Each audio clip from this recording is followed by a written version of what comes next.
Bonjour à tous, on se retrouve pour une nouvelle vidéo. Donc on va corriger l'exercice 12, page 12 qui était à faire pour aujourd'hui.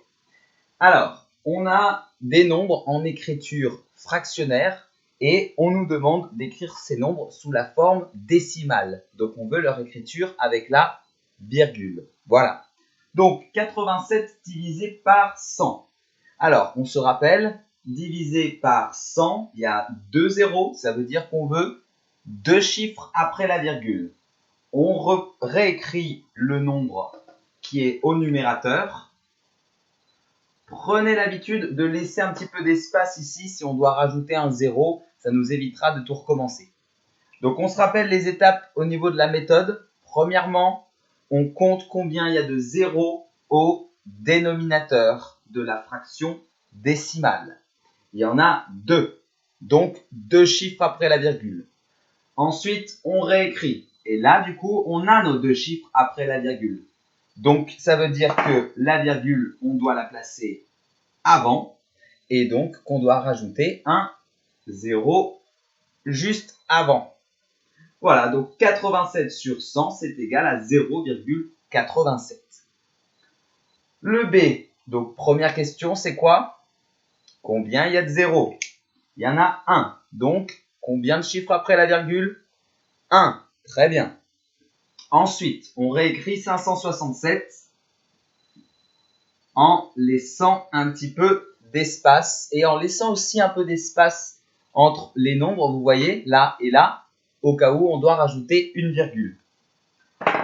Donc, on réécrit le nombre. On a un 0, donc un chiffre après la virgule en partant bien toujours de la droite. Donc, ici, ça va être 7. Et donc, on place notre virgule ici.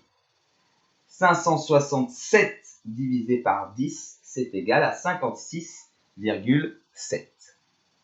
Le troisième, 8970 divisé par 100. Première question, combien il y a de zéros? Il y en a 2. Donc, 2 chiffres après la virgule. On réécrit le nombre qu'il y a en haut, en laissant un petit peu d'espace avant le égal et entre chaque nombre pour pouvoir écrire la virgule. On veut 2 chiffres après la virgule, donc 2 chiffres après la virgule. On place notre virgule. 8970 sur 100 est égal à 89,70. Alors, normalement, vous avez dû trouver que le C, il était bizarre comparé aux deux autres. Il n'y a pas quelque chose qui vous a gêné? Regardez du coup. Là et là, moi, ça me va très bien. Par contre, là, je trouve qu'il y a quelque chose de bizarre. Ouais, c'est que là, si vous regardez l'écriture à virgule, vous remarquez que vous avez ici un 0 inutile. Ouais, il sert à rien. Donc, vous allez me dire, oui, mais alors du coup, on devait quand même en mettre 2 chiffres après la virgule. Oui, parce que en fait, on aurait très bien pu dire, si on enlève ce 0 qui est inutile là, on l'enlève là aussi du coup, et en fait, on l'aurait enlevé ici aussi.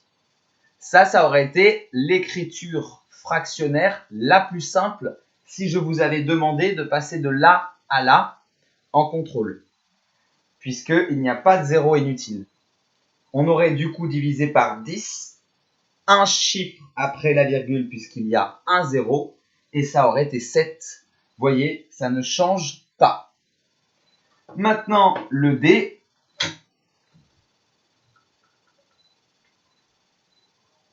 Le D, c'est 6329 sur 1000, divisé par 1000.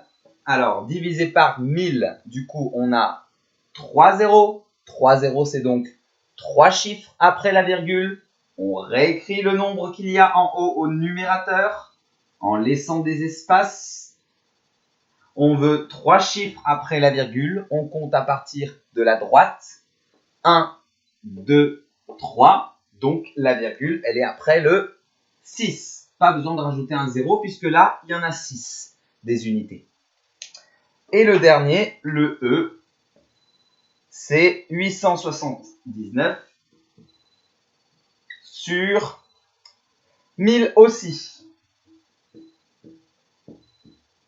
Donc, vous pouvez d'ailleurs, même si vous voulez, écrire en premier le nombre. Hein.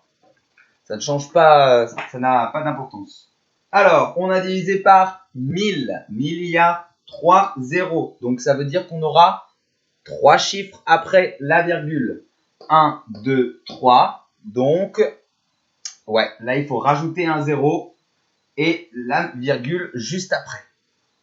Voilà, on a corrigé l'exercice 12. Prochaine vidéo pour l'exercice 13.